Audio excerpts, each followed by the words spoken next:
All right. I think we're live. I have no clue if we are live or not. I do see here as well. Appreciate everyone tuning in. I know it's a weird time, 1:30 here on a Tuesday, but really just wanted to hop on. Jeff did his little show today. I did see on the YouTube too. Jeff put the Jeff Iafrate show.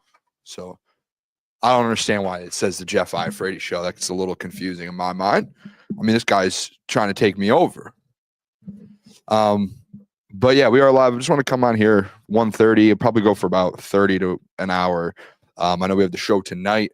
And I'm gonna pull the chat up here. So we have the chat. Am I live? Can people hear me? Before I start going here. I see my mom's name is Booner, said the Jeff show, but yet pick is of Booner. It should be, the title should have changed. But I need to know if we're live. I see there's about 10 people in here right now. I just need a couple comments say, hey, we're live. If it says we're live, we're live. I'm good to go. Visionary Roar. Yes, Boone, we're live. All right, we're live. Yeah, I just wanted to come in here.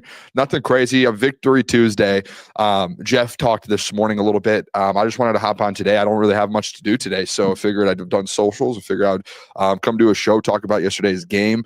And then on top of that as well, we have our show 8 to 10 tonight, which me and Jeff will break it down. Hopefully we might have Corey Woods from M Live on to talk about the game as well. Maybe we'll get someone else on, and we'll just go over a lot of different things. It's kind of a weird week. And we also were officially on the bye. So the rest of the week, it's a bye week. And then next week, obviously heading into the Minnesota Vikings game. So we have a good amount of time off this week as well on the show. If people were wondering on crunch time, we're going to have some Pistons guests Thursday and Friday heading into Pistons NBA opens up this week. I think the Pistons play tomorrow. Let me double check that. I think they do play tomorrow. I should know this. Wednesday, Pistons play the Bulls on the road. Sunday is the home opener, so we will be there. Shout out Mr. Detroit City. He said we're live. Coach Booner's hair is on point. Appreciate that. But yeah, I want to talk some Lions about the win yesterday. And then also heading into the bye week. We're what, 5-2, so 7 weeks in. Not even halfway. Still have a couple weeks for halfway, but it is the bye week, so it's essentially halfway point. Get guys back, get healthy. Listen, I didn't really prep to do a full hour here. I didn't prep at all. I just wanted to hop on and talk some ball and talk some Lions with the people. I'll answer questions the next hour. If people have some, we'll chat it up. I do have some things that I've just seen throughout the day today, a couple of thoughts that I have about the game, especially I know a lot of people already saw it here in the chat. David said, my takeaway is John Morton's play calling is uninspired. So, yeah, we'll talk a little bit about John Morton, the offense. I know tonight we're going to talk about Jameson Williams. I don't know if people saw this. And let me see if I can just pull this up. I thought this was interesting. I don't know if this is a good or a bad thing.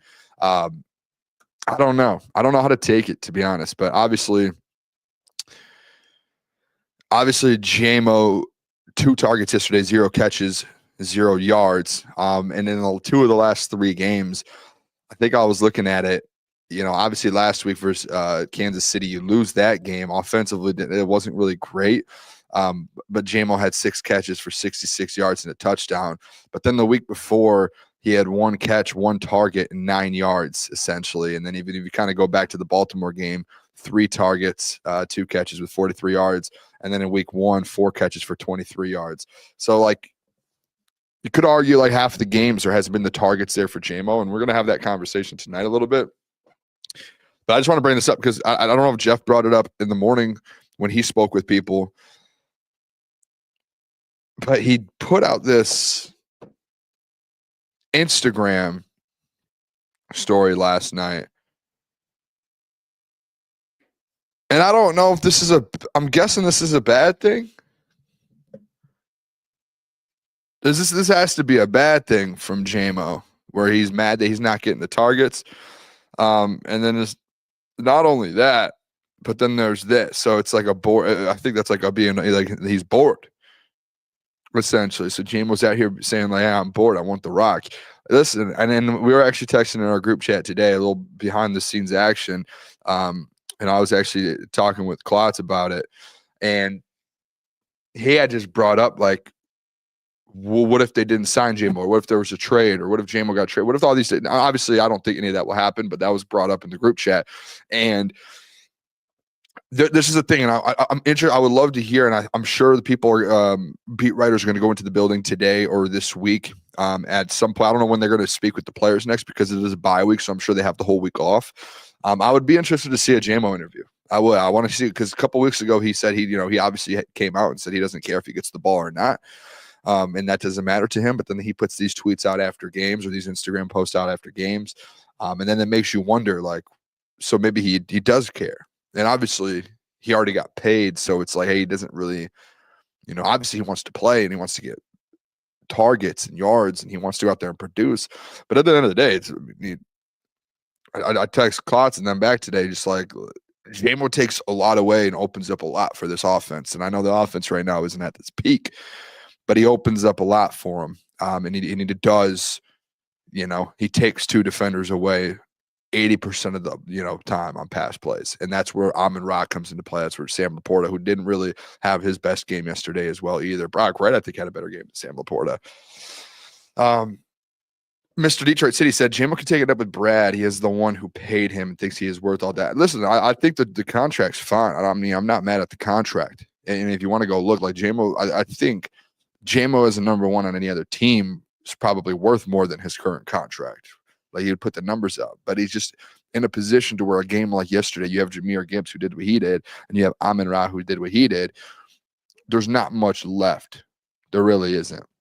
Especially in a game where you're up and you're trying to just run the ball and just and get the timeout and kind of go through that. There's not much of an opportunity, and it's not a bad thing. It means your offense is doing well. If you're winning games by 20 points and Jameson Williams. I just saw it too. I got someone just tweeted at me. Hold on, I got to fix this. I wish people could see my side of the screen right now. I'm the size of a penny. Yeah, so I mean, let's talk about this. Let's keep going into this offense then. So the JMO stuff, and then even kind of taking a step forward, I'll say this: I think it's okay for people to be concerned. Someone in the chat there obviously put in there earlier about John Morton's play calling. I think there is you can have a thought process of concern on this offense, especially over the last 2 weeks.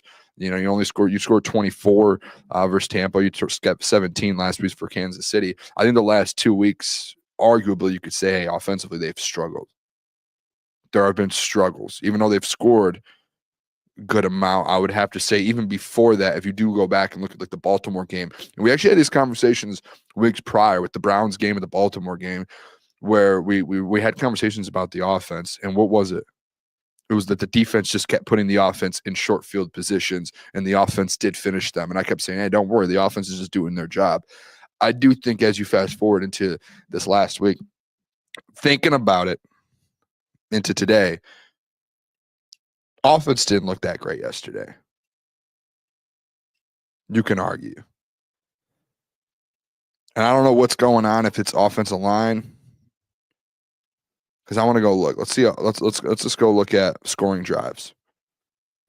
So, first quarter, touchdown, fumble, turnover on down. So in the first quarter, you're essentially 1 for 3 in drives. Second quarter, punt, touchdown, punt, missed field goal, interception. So in the second quarter, you are 1 for 2, 1 for 3, 1 for 4, 1 for 5 in the second quarter. So in the game, you're essentially 2 for 8 in drives. Third quarter, you get 1 possession. You turn into 3 for 9 there. And then the fourth quarter, I mean, a punt, field goal, punt. So you just could get nothing going. You could have easily closed this game out. I think this Lions offense could have closed this game out, and they should. And visionary war, I think it's the John Morton's play calling on third downs.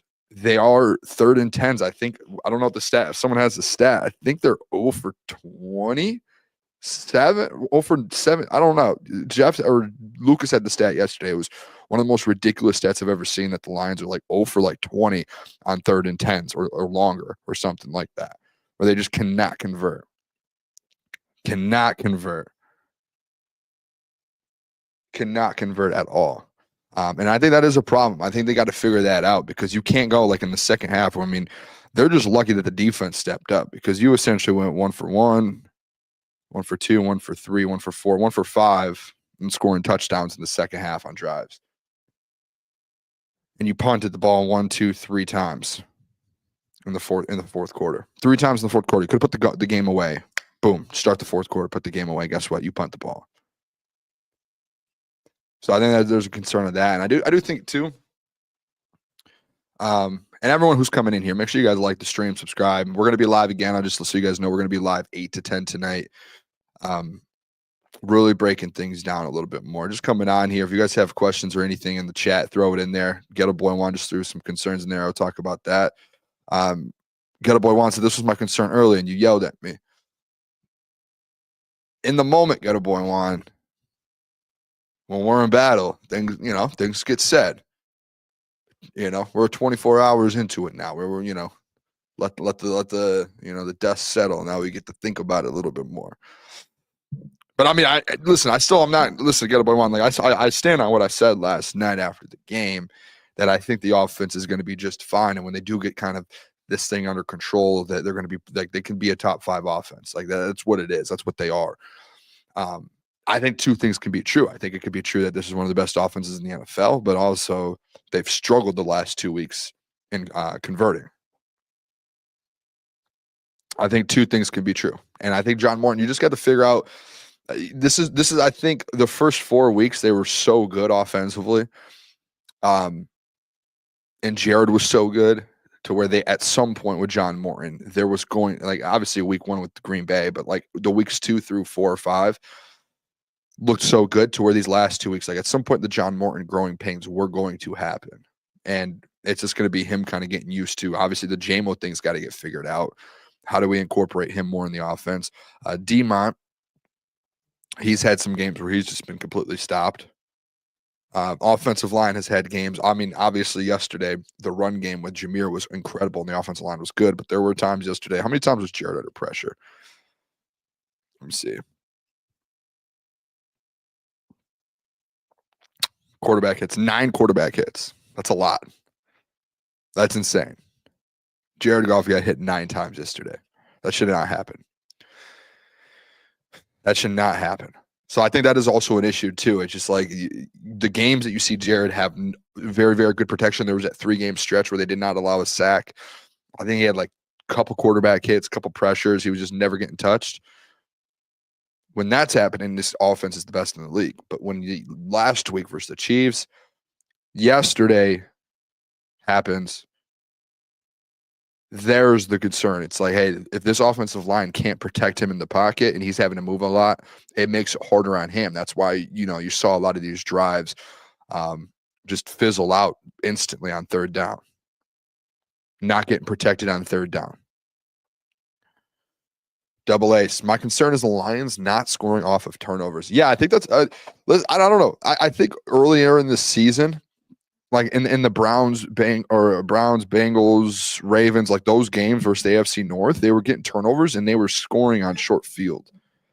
But then there are also those times where they're not taking advantage, or they're settling for a field goal, or you're getting a missed field goal. That happened at some point this year.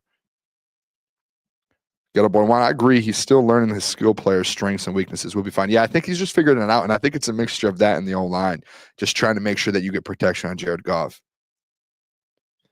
I think that's all it is. I do think it is game planning. I think that's what 31-3 is saying. It's game planning. Yeah, I mean, you could argue game planning. I mean, going into it, but I think they just got to figure out how to incorporate all these weapons. Demont, there's been 2 out of the last 3 games where Demont's just struggled. But then Jameer goes in and he looks perfectly fine. So it's is it a Demont issue or is it an offensive line issue? Michigan Jerry. Did it almost seem like the entire reason our D did as good as it did is because Aleem was back? Him and Hutch were putting so much pressure on Tampa Bay. You never see Mayfield missing that many passes. Yeah, okay, we could talk about this real quick because I actually just got a comment on my Twitter. I've always been the one that was vocal, and people are the comment I got on my Twitter is that I need to apologize. I've been vocal this offseason about Aleem McNeil and his contract. And this is where I hope whoever commented on my Twitter, I hope you're in here right now.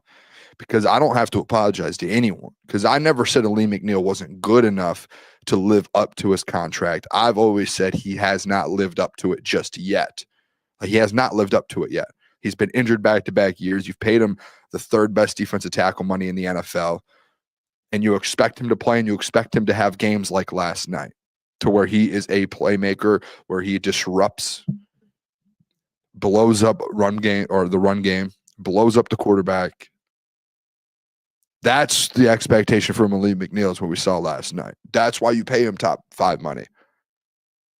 And I also want to show this too, because I tweeted this out.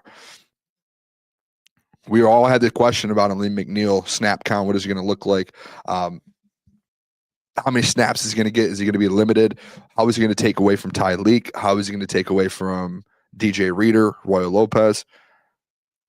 We just got the answer here a couple minutes ago. Aleem McNeil, snap counts. If anyone was wondering how back Aleem McNeil was, here's some of the snap counts. Aleem McNeil with 44 defensive snaps yesterday.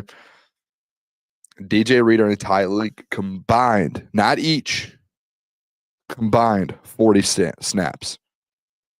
40 total snaps for DJ Reader and Tyreek combined. And Aleem McNeil is out there 44 snaps. Now, let me see. I can pull it up on my phone here so I can get you guys a percentage of what that was.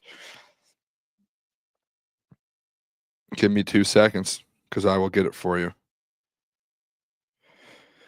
I think it was Justin Rogers put it out. Shout out, Justin. So defensively, it was Aleem McNeil with 64% of the snaps. Tyreek had 32, and DJ Reader had 26. And then you had Roy Lopez with 16%. Tyrese Wheat 13, which Tyrese Wheat, he played 9 snaps. He had a sack and a half in 9 snaps. Very good.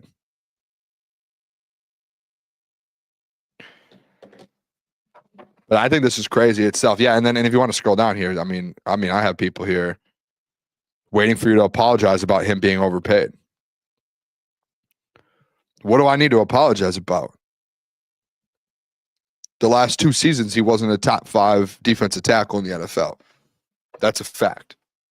And it's also a fact that he's the 3rd highest paid defensive tackle. And yesterday, he showed why he was paid the way he was.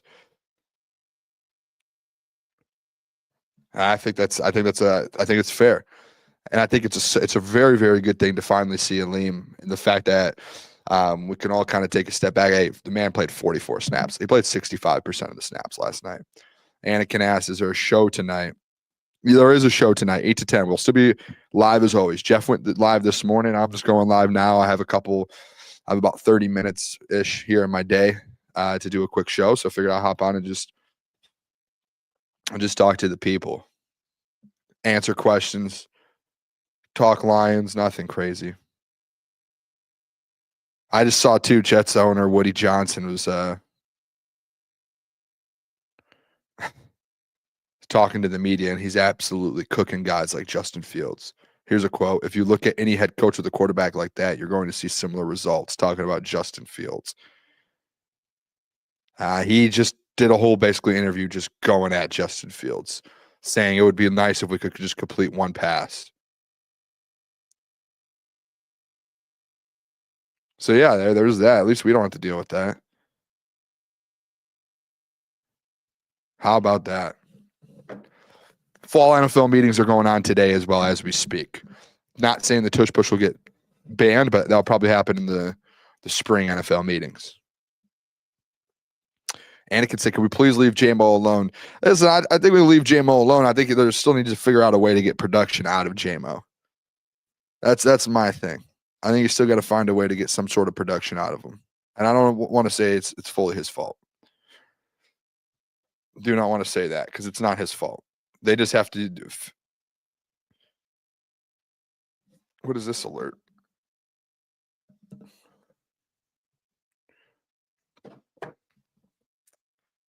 David said, "I hope Jets give Glenn a chance with the real quarterback." Yeah, we'll see. Mr. Detroit City said, "J-Mo has time. He has a lot of time. He just signed a contract, so he's going to be here for a little while. He is going to be here for a good while, or definitely a good while." But yeah, drop some questions in there. We'll talk a little bit. Listen, and I also do think too, we do have to give credit to Calvin Shepard. What he did yesterday with the secondary, Nick Whiteside. Essentially, I think that I could be wrong. And let me look this up. Nick Whiteside. I want to make sure too, because that's his second NFL game. That was essentially like his first start. And I don't know if it was considered a start because I think he came in for Rocky Yassin.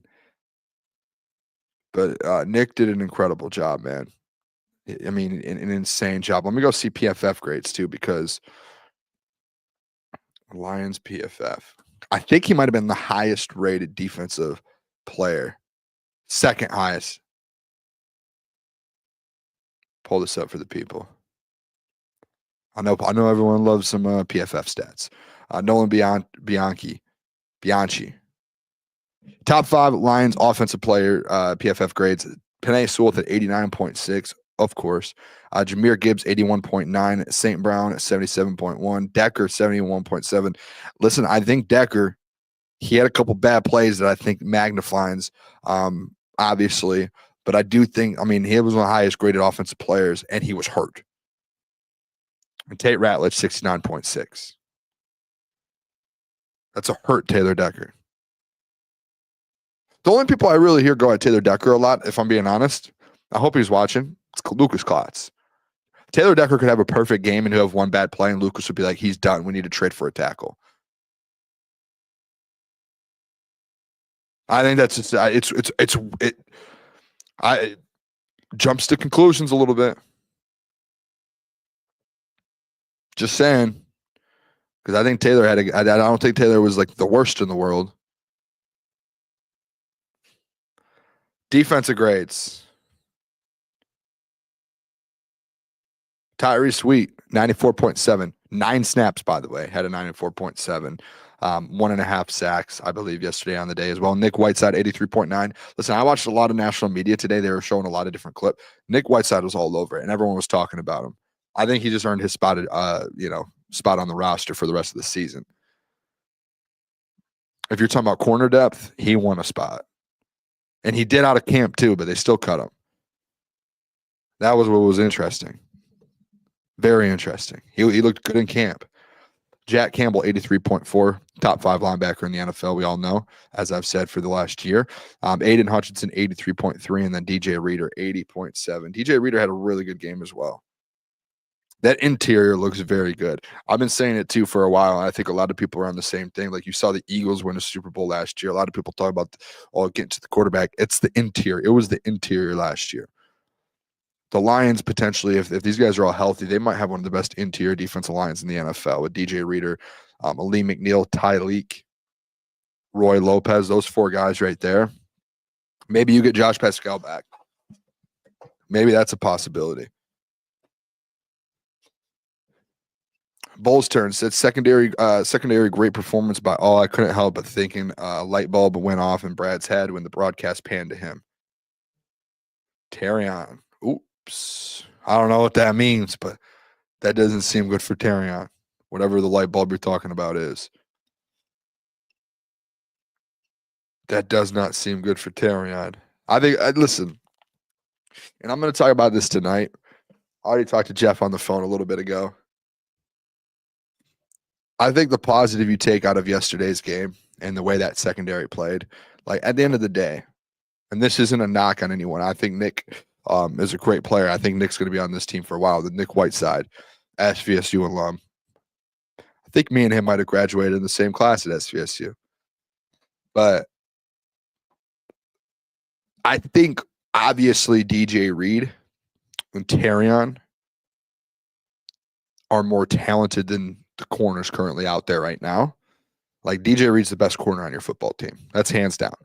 When you get them back, if these guys are able to play like this with this defense, and you add DJ Reed and Terrion, and if Terrion can get back penalty free and play smarter, and then you do have some of these guys backing them up and being able to kind of rotate in if there is an injury, I don't see how this isn't a top 5 defense in the NFL. A Super Bowl winning defense. And then all the heads turn to the offense.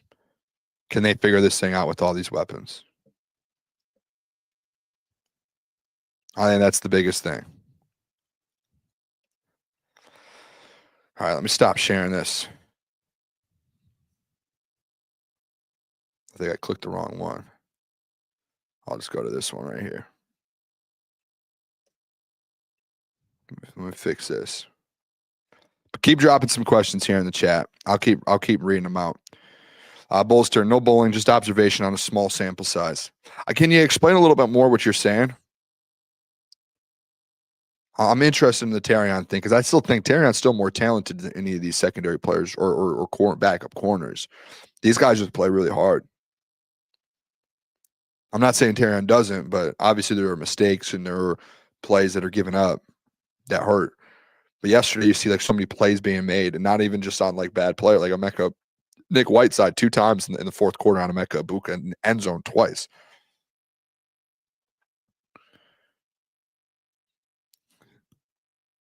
And you do got to give credit too to Kelvin Shepard. For Shep to be able to have the secondary, pieces that he had. He has the defensive line looking incredible. He has the linebackers looking incredible.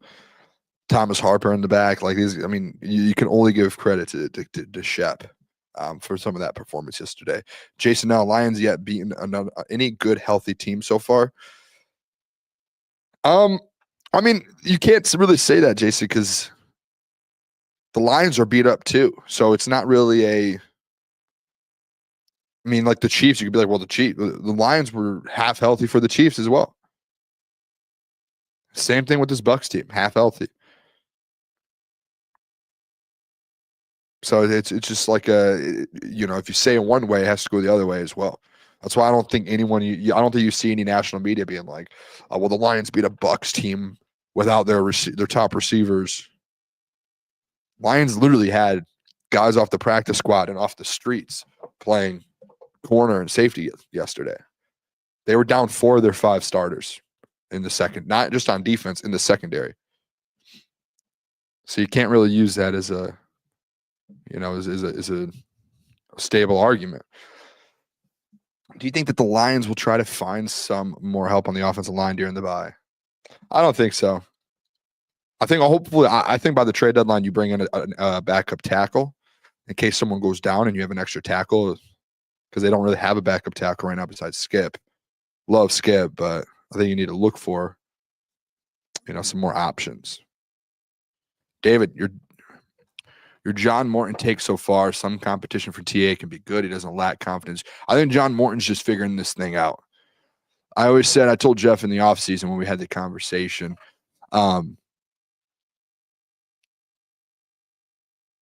it's going to take time. I said till week 6, week 7. We're at week 6, 7. We're at the bye. The only difference was when I said, hey, it's going to take time, give him until this week. That was if it was bad for the whole time. But we have seen very, very good. I mean, they've put up 30, 40 points offensively. I mean, they still have. Let me go look right now. Let's go to the NFL stats. Let's go team. Total yards. 679. I mean, they're still 9th in the NFL in yards per game, and they're 3rd in the NFL in points per game. So it's not like they're, like now if we were in the bye week in week 7 and they were 15th in points per game or 15th in yards per game, then we would have an issue. But they have had weeks where they looked really, really good offensively. So you really can't, and you're still winning. It's not like you're out here losing and you're struggling offensively. It's just really just been the last 2 weeks that you've here and there, you haven't been able to figure it out. Let me take this off. No free ads.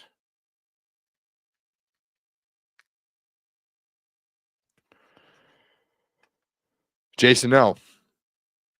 He asked, what trade would Lions make to get better? I think the Lions are going to, I said it on the show yesterday, I think the Lions are going to look to add some more on this defensive line. And then I would not be shocked. I know yesterday's performance in the secondary, I wouldn't be shocked if they add some secondary as well. I wouldn't be shocked. Just with the injuries. If you can upgrade, you upgrade. But I think defensive line, I brought it up yesterday. If you have this Miami Dolphins situation going on right now, you go after Bradley Chubb or Matthew Judon. If they're available and you can give up a 3rd round pick, 4th round pick, you do it. So I think they make a trade for an edge rusher. And I know you have Marcus Davenport, but an AQM, but depth doesn't hurt. All right, David said, I feel like we fell short in key moments like 3rd down where we weren't last year, but could be a recency bias. I mean, I think that's always been a thing. I do think this year, I think the stat that we brought up yesterday, it was like 0 for 17 or 0 for 20, 3rd and 10s or longer or something like that. That's an issue. But again, I think that's just kind of getting the feel for things here. It's only week 7, so you're still trying to get a little bit of a feel for it. And I think John Morton's still trying to get a feel for, and as much as people hate it, play calling. Because the fact that you're in those 3rd and long, situations. I think one of the biggest things that like Ben Johnson last year we weren't really in was you were getting in 3rd and shorts, 3rd and 3, 3rd and 4s. And then a lot of those times too, depending on where you are in the field, you probably have Dan Campbell in your ear being like, hey, it's 3rd and 4, 3rd and 3. If you get it to 3rd and 2, 3rd or 4th and 2, 4th and 1, you're able to go for it. You just haven't been in that position as much this year. So if we want to talk about converting on 3rd downs, I think it turns into hey, in 1st and 2nd down, what are you doing to be able to put yourself in those positions? Why are we in 3rd and longs constantly? You shouldn't be in 3rd and longs, especially with the offensive line you have, with the Sam Laporta, with some of these guys you have. You should be in 3rd and shorts, and you should be able to convert. Anakin said, David, I love how Anakin's the best. Anakin just sits here and just every single time someone says something negative, Anakin he has something opposite of it. Detroit MMA said, why does Detroit MMA, do you like run an MMA account or thing in Detroit? Would love to know. Why does some YouTube media push narrative that AQM is bad and ignore his impact? He had no tackle and a sack in 3rd and splash plays, or maybe it's just Lions Syndicate. I think AQM's been good. But I just don't think, like, at least personally, I still think you can go look at getting another edge rusher even with AQM. I don't think you can't have too many, especially if you're trying to win a Super Bowl. Someone could get hurt. Something could happen. Trade deadline's early in the season. It's November 4th. When you get back from the bye, guess what? Trade deadline. So you got to make some sort of move. Let's go get Quinnen Williams from the Jets. I don't think Quinnen will be available. That's probably a player that they are not looking to move. Just my guess. That's just my guess. Good guess there, but I'm guessing Quinnen's not available. I would love to have Quinnen Williams. And to be honest, though, your interior is already really good. Good old boy wants it. Sorry, Boom, Michigan State's got to whoop on little brother this week. You're talking about Michigan is whooping on little brother. Yeah, David said, right, we're behind the sticks more than this year. Yeah, that's what it feels like, to be honest. It feels like we're in a lot of 3rd and longs this year. I don't know the stats to it, so I could definitely dive into that maybe before tonight in the next couple hours when we get done here. I can dive into see kind of why they are, if they are more 3rd and longs than they maybe were last year. But those 1st and 2nd down plays, I mean, you're seeing 1st down run, like let's say a David Montgomery series yesterday. It's a 1st down run. He gets 1 yard, 2 yards. Okay, now it's 2nd and long. Then there's an incompletion. Now you're at 3rd and 9, 3rd and 10. And then you don't convert and you have to punt. Like, let me pull this up here real quick. Let's just look at this. I mean, we could just do this together. You guys want to do this together? Let's do this together. Can you guys see my screen? Can you guys see this? All right, I think people can see this. All right, let's just look at the punts. I think this is easy. We can easily do this. Punt, 15-yard pass, short right to D-mount for 15 yards. All right. Now you got a 1st and 10. What do? You run the ball on 1st down, minus 2-yard run. Now you're sitting there at 2nd and 12. Then what? 5-yard penalty. Penei Sewell, false start. 2nd and 17. Now you're behind the sticks. Boom, just like that. 12-yard pass for 12 yards. But guess what? 3rd and 5. And then Jared Goff gets sacked. You have to punt it. Next one. Here's a 3-and-out. Jared, short pass to middle for David Montgomery for 3 yards. You have a pass play, you get 3 yards on. JMO, 14 yards, penalty, broad bass, offensive pass interference. JMO. Then you're looking at a 2nd and long, incomplete pass, 3rd and long, incomplete pass. You're behind the sticks again at another possession instantly. That's 2 of them because of penalties. 2 possessions, you get behind the sticks because of penalties. This one's tough because there's the timing on the clock. Oh, I guess no, it's not the timing. 6-yard run from DeMont gets the 2nd and 4. Incomplete pass on 2nd down. No, David Montgomery, negative 1-yard run. And then you get an incomplete pass on 3rd down to JMO. You got to kick a field goal and you miss it. Let's go to the punts in the 4th quarter. 10 play drives and you have to punt. Imagine having a 10-play drive and you have to punt the ball. That's insane. 10 plays, you should get all the way up the field, no? 1st and 10. Guess what we do? Pass it on 1st down. Incomplete. 2nd and 10. Guess what we do? 2-yard run on 2nd down. Now you're in 3rd and long, 3rd and 8. And you get a pass to Laporta for a 1st down. 1st and 10, you get a 5-yard run. Little pass to Laporta. Makes it 3rd and 2. DeMont 1-yard run, 4th down. Gibbs 1st down. And then here we're essentially a new set of downs. A 1st and 10, short pass, 2-yard pass, 2 yards up the middle, and then you're in a 3rd and 6, incomplete pass, punt. They just get nothing going in the 4th quarter. Here's a 3-and-out, a 1-yard run to start, a 2-yard run, and then you're sitting there at 3rd and 7 again, and then a negative 1-yard pass. You got to punt. Another 3-and-out, 0 yards for David Montgomery. 3 yards for David Montgomery. 1 yard for David Montgomery. Punt. They got nothing going in the 4th quarter. 4th quarter was brutal. I also think there's a world where it's like, hey, they're running the clock out and they're not running the ball well. I've always had this thought process, especially play calling. This is just me. I've always had the thought process of, I don't want to be conservative just because we're winning all the time. I want to make sure our offense is still staying good. Because then if they get back in the game, which yesterday they had opportunities to, luckily the defense stepped up. If they get back in the game, your offense is out of rhythm, and now you're in a spot to where you can't get, like, now you're out of rhythm, they're in rhythm, they take over the game. I've always had that thought process. Now, if you get within 5 minutes left of the game, 2 possessions, all right, run the ball and get it out of there. But I think the whole 4th quarter, conservative. End of 3rd quarter, conservative. That's what it felt like. All right, let me go back and read some of these comments. Let me get some of these comments. Michigan State still playing football. I guess so. I didn't know they were. I don't know. Mr. Detroit City says Skipper is our biggest weapon, literally. Let's see. That's true. How many first downs has the Lions only got a couple of yards? They have to be less predictable.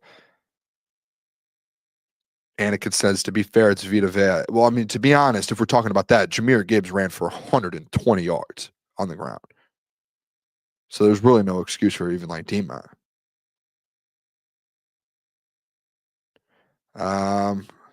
This seems like this is an argument back and forth. Best way to eat clock is more first downs, not 1-yard runs. I agree. I mean, running, obviously, you eat clock. But when you're going 3-and-out multiple times in the second half, you're like, they're putting your defense in a bad spot. Bowles' turn said short passes speak to the pressure TB got put on Goff. Monty head scratcher, O-line, or props to TB front. The TB front, they were good. They were getting to Jared Goff. Jared Goff was running around a lot. Keys to wisdom. Gibbs only had one play that was good running all day. Otherwise, it was like 2 yards per carry. He did have the 80-yard one, which was that was probably the biggest one. But either way, I mean, I'm just tired. Well, this is what I think. This is my last thoughts here, and then we'll end it because we do have the show tonight, 8 to 10. I don't want to take too much of it. I'll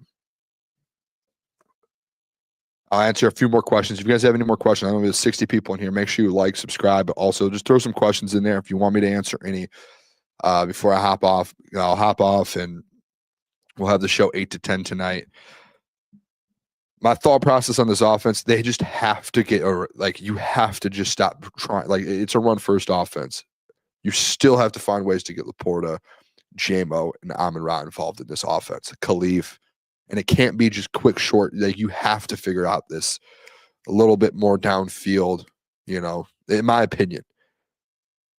It is that there's that, like, even looking at these possessions, like just short run, short pass, punt, short run, short pass, punt.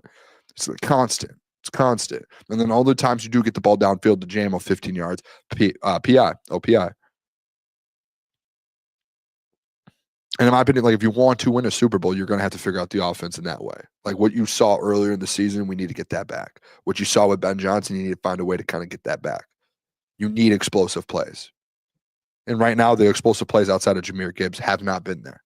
It's been Amon-Ra and Jahmyr Gibbs. Those are the explosive plays. You haven't had any with J-Mo. Laporta, on and off. Demont, haven't had one in a while. So you do got to figure it out. All right. If you guys, last couple questions, last call for questions. Keys to wisdom. You got to be able to run it consistently for 3 or 4 yards a pop. Agreed. Should have no excuse with this O-line, too. Anakin, is this concerning? Yes, but we have a bye to figure things out. Yeah, you do. Still concerning. Still talk about it. I like how Anakin's very optimistic about people not saying negative things, but if there's something to say about it, you got to say it and you got to talk about it. Looking like Barry Sanders days. Bad O-line play, tons of very short runs, and then the running back breaks off for a huge one. It's crazy because you have one of the better offensive lines in the NFL. How much is scheme versus Goff audible and checkdowns? Ben Johnson was good at scheming guys open. Yeah, I think that's an interesting thing. I think we'll talk about that tonight. We will. Because there definitely are plays where it's just no one's open. And it was like that in Green Bay week 1, but then it got a lot better. So I don't know. That's a great question. We should realize Ben Johnson was 1-6 and terrible his first 7 games. Yeah, I mean, Keys, I said it to start the season that you got to give John Morton, 7 to 8 weeks. And I have to give him longer because he's shown already that he could do it. Like, there's been good games with this offense already. Jomo, Boone, the offense will come around. Just keep working. They have too much talent. I'd rather have them this way, to be honest. It's a long season. Agreed. I think they're figuring this thing out early. As long as it's figured out by December, I'm happy. January. All right, I can't keep reading that. Keys to wisdom. This is the last one I'll do, though. With the one game, Morton did try to force it. J-Mo, he dropped all the passes and stalled all the drives. Yeah, that was a tough one as well. Bottom line, Lions are 5-2. They're probably the best team in football because every single person had the Tampa Bay Buccaneers as the number 1 team in football going into this week. And you know what's crazy is everyone had Tampa as the number 1 team in the NFL, and a lot of people had the Lions as top 5. Lions beat the number 1 team in the NFL that everyone had ranked. And I can still guarantee you people won't put the Lions at number 1. That's how this league works. People don't respect them. I will. We have our power rankings tonight, Tuesday power rankings. We'll do that tonight. We have Corey Woods tonight. Talk Lions offense. We're going to talk J-Mo tonight. We'll talk John Morton. We'll talk the defense. We'll talk the secondary. Terrion. What about Goff getting more involved in calling the plays? He already probably is. I could guarantee you that. Goff does still have audible powers and uses them. Yeah, you could see he's always, checking and killing at the line. He's changing plays. He's definitely doing that. I don't think it's all that big of a deal. I'm not putting it all on J-Mo or not J-Mo, Jared or John Mo. They'll figure this thing out. All right. Tonight, 8 to 10 p.m. We'll see you guys later. Peace. Love you guys.